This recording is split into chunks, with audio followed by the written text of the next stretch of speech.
Toastmasters and a welcome guest. So how many people have Facebook account? Oh wow, all of you? You're probably aware of some concerns over Facebook, right? Some news on their like fake news, and the regulators are considering imposing some fine for the privacy violation, right? So a group of friends, including myself, actually quit Facebook a while back because of the concern and a lot of unethical things they do. But how many people can live without Google? Can you even imagine the life without Google? Right? So, yeah, when we think about Google, our reaction would be a little bit different because it's so embedded in our life, professionally and personally, right? Google handles more than 65% of internet search, and it's more overseas.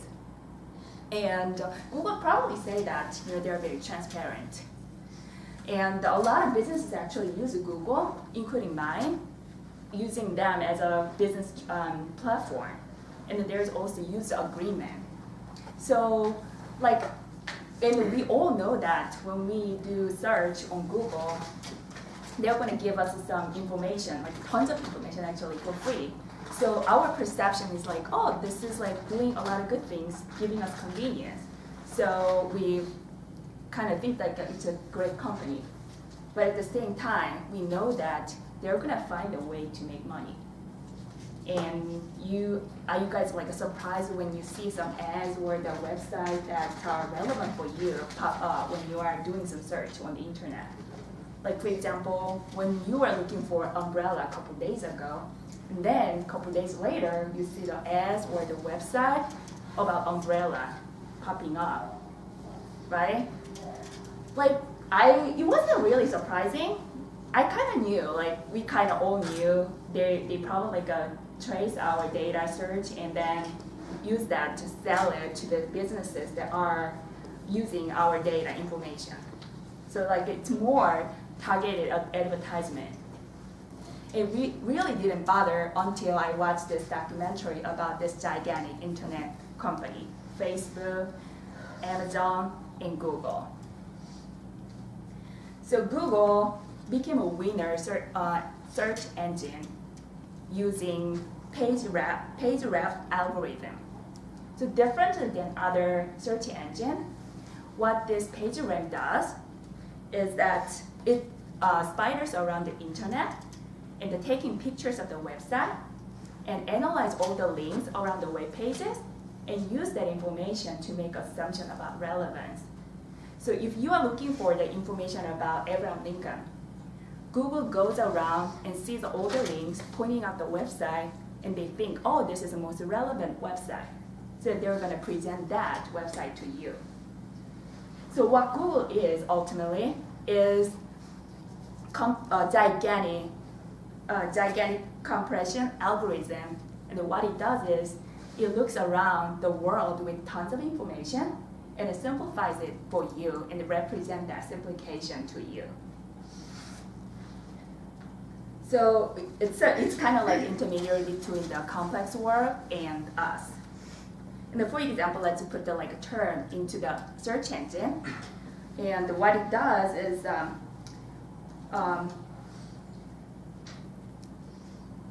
you wanted all the possibilities actually shifted so that they can present all the relevant information that you can take action on essentially. So it simplifies this world to you and then present the simplification to you.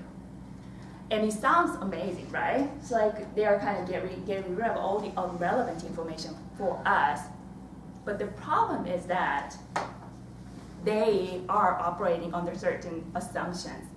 And that assumption, so they filtered, they use the assumptions as their filtering system. And so we do not know what kind of filtering system they're using.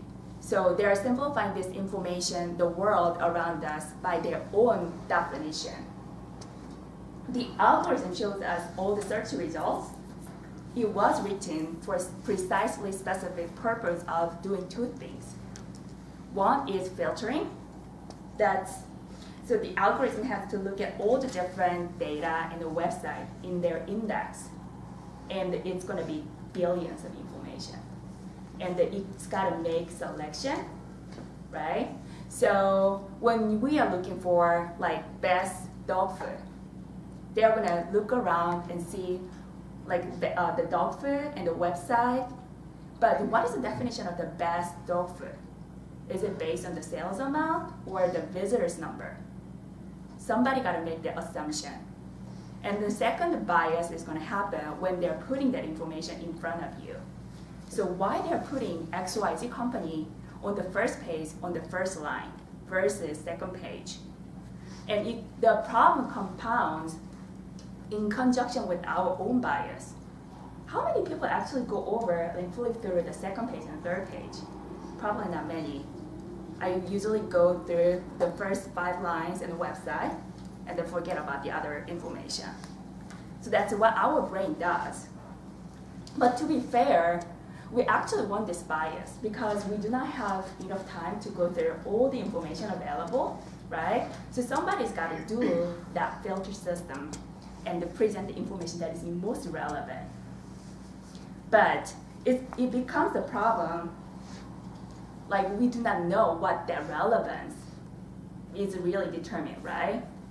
Is it Google? Like we think when it comes to dog food, it doesn't really, it's not a big deal.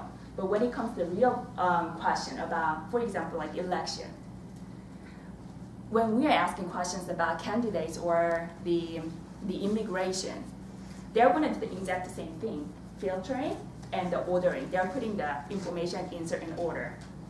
And as this algorithm has a bias toward the dog food, so like they're going to have the favoritism toward the dog food over the other one, it's going to have some bias toward the one candidate over the other candidate.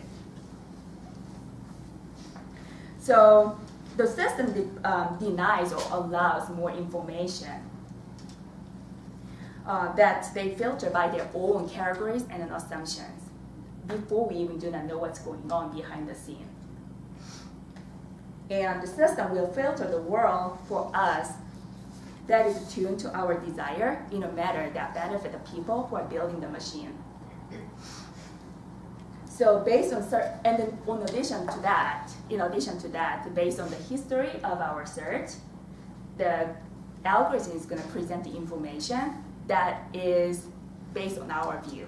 So kind of narrowing our vision. For example, let's say that I like Hillary, and my search about her is more favorite story about her, what good things she did around, and my search engine now has the history of all my search. So they're going to present more news about like her good story. So even before I know it, like it's going to just give me the biased information and kind of stripping away my ability to think about her objectively and balancing out her other view. So my question here today, do you still think that you are living with more control and freedom about your life because of technology and accessibility to the information? And it is about the time, we are living in a very critical time to think back and to pay more conscious attention to your behavior and decision process and what's going on before you give too much power and too much of the trust on technology.